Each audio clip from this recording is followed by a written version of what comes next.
દાળ ચોખાના પરફેક્ટ માપ સાથે આજે આપણે એકદમ ક્રિસ્પી અને અંદરથી એકદમ સોફ્ટ જાળીદાર હાંડવો બનાવીશું. બધાનો ફેવરિટ બની જશે જો આ રીતે બનાવશો તો. હેલો ફ્રેન્ડ્સ, તમારું સ્વાગત છે ઘરનું જ કિચનમાં. આજે આપણે બનાવીશું તો એકદમ પરફેક્ટ માપ સાથે આ હાંડવાની રેસીપી જો તમે ટ્રાય ના કરી હોય તો જરૂરથી કરજો. અને સાથે સ્પેશિયલ ચટણી પણ બનાવીશું જે હાંડવા સાથે સર્વ કરાતી હોય છે. તો એકદમ સુપર સોફ્ટ જાળીદાર આ હાંડવો જો તમે એકવાર બનાવી લેશો તો વારંવાર બનાવશો, એટલો ટેસ્ટી બને છે. તો ચાલો રેસીપી બનાવવાનું શરૂ કરીએ. હાંડવો બનાવવા માટે પરફેક્ટ માપ જોઈ લઈએ તો આપણે કોઈ પણ વાટકી સેટ કરી લેવાની. એ વાટકીથી 3 વાટકી ચોખા, જે આપણે ખીચડીમાં ચોખા યુઝ કરીએ તે લેવાના છે. આપણે પુલાવમાં યુઝ કરીએ તે નથી લેવાના. હવે એ જ વાટકીથી આપણે 1 વાટકી ચણાની દાળ અને અડધી વાટકી આપણે મગની મોગર દાળ અને અડધી વાટકી તુવેર દાળ લેશું. અને સાથે અડધી વાટકી આપણે અડદની દાળ લેવાની છે. તો આ બધી દાળ સરસ એવી મિક્સ થઈ ગયા પછી 1 ચમચી મેથીના દાણા ઓપ્શનલ છે, પણ એડ કરશો તો આથો ખૂબ સરસ રીતે આવી જશે. હવે આ પ્રીમિક્સને તમે રાખી એનો લોટ તૈયાર કરી અને એમાંથી પણ હાંડવો તૈયાર કરી શકો છો. આપણે પલાળીને બનાવવાના છીએ તો એમાં પાણી એડ કરી અને એકદમ સરસ હાથથી ઘસે અને બધો જ કચરો નીકળી જાય ત્યાં સુધી એકદમ સરસ રીતે પાણીથી ધોઈ લેવાનું. તો બધું પાણી પછી કાઢી લેવાનું. આ રીતે સરસ મેં ધોઈ લીધા દાળ ચોખાને. હવે આપણે એમાં પલાળવા માટે પાણી એડ કરી દઈશું અને ઢાંકીને 5 કલાક માટે પલળવા દેશું. 5 કલાક પછી તમે જુઓ દાળ ચોખા એકદમ સરસ રીતે પલળી ગયા. ચણાની દાળને ખાસ ચેક કરી લેવાની, એ પલળતા વાર લાગે છે, બાકીની બધી દાળ તો ઝડપથી પલળી જાય છે. તો બધી દાળ ચોખા પલળી ગયા. હવે આપણે એને બધું પાણી કાઢી નિતારી લેવાનું. પછી આ રીતે મિક્સર જારમાં દાળ ચોખાને એડ કરવાના. પીસવા માટે આપણે પાણીની જગ્યાએ દહીંનો યુઝ કરવાનો. તો મેં 2 ટેબલ સ્પૂન દહીં એડ કર્યું અને જેટલું બને એટલું આપણે ઝીણું પીસી લેવાનું. તો અહીંયા તમે જુઓ આ રીતનું મેં થીક પીસ્યું છે અને થોડા આ રીતના દાણા રાખ્યા છે, એટલે ખૂબ જ સરસ હાંડવો જાળીદાર બને છે. હવે જે વાસણ મોટું હોય એમાં આપણે કાઢી લેવાનું. તો હું અહીંયા 5 થી 6 લોકો માટે થાય એટલો હાંડવો બનાવું છું. જો તમે થોડા લોકો માટે બનાવવાના હોય તો તમારે અડધું માપ કરી દેવાનું, પણ નાની વાટકી લઈ લેવાની એટલે પરફેક્ટ માપ આવી જશે. હવે એ જ રીતે આપણે બધી જ વાર જ્યારે આપણે પીસીએ ત્યારે થોડું થોડું દહીં એડ કરતું જવાનું અને પીસીને તૈયાર કરી લેવાનું બેટર. તો આ રીતે જો જરૂર લાગે તો થોડું 2 થી 3 ચમચી જેટલું પાણી પણ એડ કરી શકો છો. તો આ રીતે બધું બેટર મેં સરસ એવું પીસી લીધું છે. હવે બેટરને આપણે પહેલાં સારી રીતે મિક્સ કરી લેશું. તો એકદમ સિમ્પલ છે અને ખૂબ જ ટેસ્ટી લાગે છે આ હાંડવો. જો તમે ક્યારે આ રીતે ન બનાવ્યો હોય તો પરફેક્ટ માપ સાથે બનાવજો, એકદમ પરફેક્ટ જ બનશે. જો પહેલી વાર પણ બનાવતા હશો તો પણ પરફેક્ટ બનશે. તો તમે હાંડવાની રેસીપી કેવી લાગી કમેન્ટમાં કહેજો. તો હવે આપણે એને ઢાંકી અને 5 થી 6 કલાક માટે રહેવા દઈશું.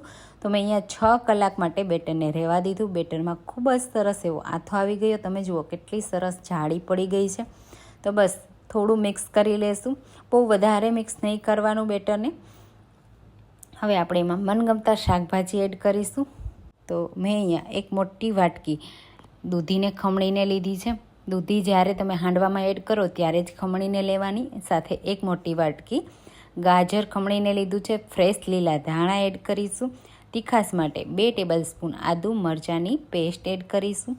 હવે મસાલામાં અડધી ટીસ્પૂન હળદર પાવડર, 1 ટીસ્પૂન લાલ મરચું પાવડર, 1 ટેબલ સ્પૂન ધાણા જીરું પાવડર અને સ્વાદ પ્રમાણે મીઠું.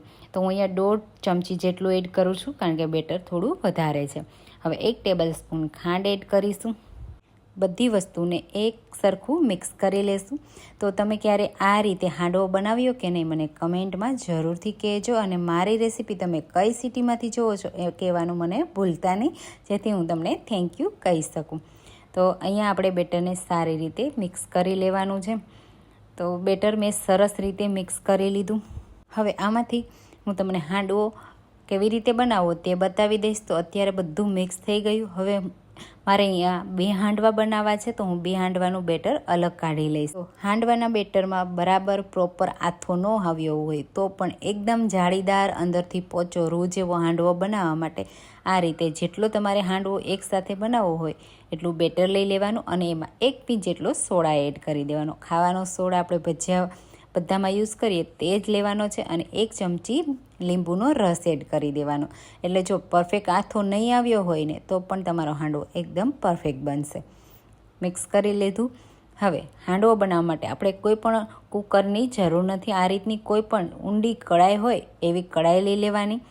નોનસ્ટિક હોય કે આ રીતની એલ્યુમિનિયમની હોય કે સ્ટીલની હોય કોઈ પણ લઈ લેવાની. એમાં 1 ટેબલ સ્પૂન તેલ એડ કરવાનું. રાઈ, જીરું, સફેદ તલ અને મીઠા લીમડા એડ કરવાનો અને વઘારને સારી રીતે સ્પ્રેડ કરી લેવાનો. એ ખાસ ધ્યાન રાખવાનું એટલે વઘાર છે આખા હાંડવામાં એક સરખો બેસી જાય અને હાંડવામાં જ્યારે આપણે ખાઈએ ત્યારે એકદમ ક્રન્ચીનેસ આવે. તો આ રીતે વઘાર મેં સ્પ્રેડ કરી લીધો. હવે જેવડી સાઈઝનો તમારે હાંડવો બનાવવો છે એટલું બેટર એડ કરવાનું. હું હાંડવો થોડો મોટી સાઈઝનો બનાવું છું એટલે 3 ચમચા જેટલું બેટર એડ કરું છું. આ રીતે બેટરને આપણે સ્પ્રેડ પણ કરી લેવાનું એટલે અંદર સુધી હાંડવો છે એ કૂક પણ સારી રીતે થાય અને મોટી સાઈઝનો પણ થોડો બની જાય. હવે ઢાંકીને એક સાઈડથી ઉપરથી સાવ ડ્રાય થઈ જાય. ગેસની ફ્લેમ એકદમ લો રાખવાની એટલે હાંડવો છે એ બહારથી બળે નહીં, અંદરથી સારો એવો કૂક થાય. તો આ રીતે ઉપરથી સરસ એવું ડ્રાય થઈ જાય પછી જ આપણે એની સાઈડને ચેન્જ કરવાની. બીજી વાર તમે સાઈડ ચેન્જ કરો ત્યારે તમારે તેલ એડ કરવાની બિલકુલ જરૂર નથી. ગેસની ફ્લેમ લો જ રાખવાની. લો ફ્લેમ ઉપર જ તમારે હાંડવાને સરસ રીતે કૂક કરવાનો છે એટલે બળશે પણ નહીં, સાથે ક્રિસ્પી પણ થશે અને અંદર સુધી કાચો પણ નહીં રહે. તો આ રીતે ચેક કરી લેવાનું. જો તમને જરા પણ ક્રિસ્પી ન લાગતો હોય તો થોડી વાર માટે રહેવા દેવાનું. અહીંયા મારે બંને સાઈડ એકદમ પ્રોપર ક્રિસ્પી થઈ ગયો છે એટલે હું એને લઈ લઉં છું અને આ જ રીતે બાકીના હાંડવો હું બનાવી લઈશ. હવે હાંડવા સાથે સર્વ કરવાની સ્પેશિયલ ચટણી જોઈ લઈએ. એના માટે આપણે 1 કપ ફ્રેશ લીલા ધાણા ડાળી સહિત એડ કરીશું. અડધા કપ જેટલા ફ્રેશ ફુદીનાના પાન જરૂરથી એડ કરજો. ફુદીનાથી જ આ ચટણીનો ટેસ્ટ ખૂબ સરસ આવશે અને હાંડવા સાથે સર્વ કરવાની ચટણી ફુદીનાવાળી જ હોય છે. હવે એમાં લસણ, આદું અને તીખાસ માટે મરચી એડ કરીશું. જીરું અને સિંગદાણા આ રીતે શેકીને મેં એના ફોતરા કાઢી લીધા છે. મીઠું અને ખાંડ એડ કરી દઈશું અને 1 ટેબલ સ્પૂન લીંબુનો રસ એડ કરીશું. બધી વસ્તુ તમારા સ્વાદ પ્રમાણે ઓછી કે વધારે તમે એડ કરી શકો છો. મેં અહીંયા પરફેક્ટ માપ સાથે ચટણી બનાવી છે એટલા માટે પરફેક્ટ માપ લખ્યું છે. હવે એમાં ઠંડુ પાણી એડ કરીશું. બરફ પણ એડ કરી શકાય અને ચટણી તૈયાર કરી લેશું. તો આ ચટણી હાંડવા સાથે એકદમ પરફેક્ટ લાગે છે તો તમારે સોસની પણ જરૂર નહીં પડે અને ખૂબ જ ટેસ્ટી એવી ચટણી તૈયાર થઈ ગઈ છે. તો આપણો હાંડવો પણ તૈયાર થઈ ગયો છે. તો આપણે જે બેટર અલગ કર્યું તો એમાંથી 2 હાંડવા તૈયાર થયા છે અને તમે જુઓ જોતાં જ ખાવાનું મન થઈ જાય એટલા પરફેક્ટ ક્રિસ્પી બન્યા છે ને. બંને સાઈડથી એકદમ સરસ રીતે ક્રિસ્પી થયા છે, ટેસ્ટી બન્યા છે. તો હું તમને આ રીતે કટ કરીને પણ બતાવી દઉં. તો કોઈ પણ નાઈફ કે આ રીતે પીઝા કટરથી તમે કટ કરશો તો આસાનીથી કટ થઈ જશે અને એકદમ જાળીદાર અને એકદમ પોચો રૂ જેવો હાંડવો બને છે. જેને દાંત નહીં હોય એ પણ ખાઈ શકશે અને બહારથી એકદમ ક્રિસ્પી પણ લાગે છે. તો તમે જુઓ કેટલો પરફેક્ટ અંદર જાળી પડી છે ને. તો પીઝા પણ ભૂલી જશો જો તમે આ રીતે એકદમ હાઈ પ્રોટીન હેલ્ધી દાળ ચોખાનો પરફેક્ટ માપ સાથે હાંડવો બનાવશો તો આ હાંડવાની રેસીપી તમે જરૂરથી જરૂર ટ્રાય કરજો. મને કમેન્ટમાં કહેજો કે તમને મારા આ હાંડવાની રેસીપી કેવી લાગી. તો અહીંયા તમે જુઓ હું કટ કરીને તમને બતાવી દઉં કેટલો સોફ્ટ, કેટલો અંદરથી જાળીદાર છે અને જોતાં જ ખાવાનું મન થઈ જાય તેવો બન્યો છે ને આપણો હાંડવો. તો આ રેસીપી સારી લાગી હોય તો રેસીપીને લાઇક કરજો, શેર કરજો અને મારી ચેનલને સબસ્ક્રાઈબ કરજો. ચાલો ફરી મળીશું નવી રેસીપી સાથે. Thank you.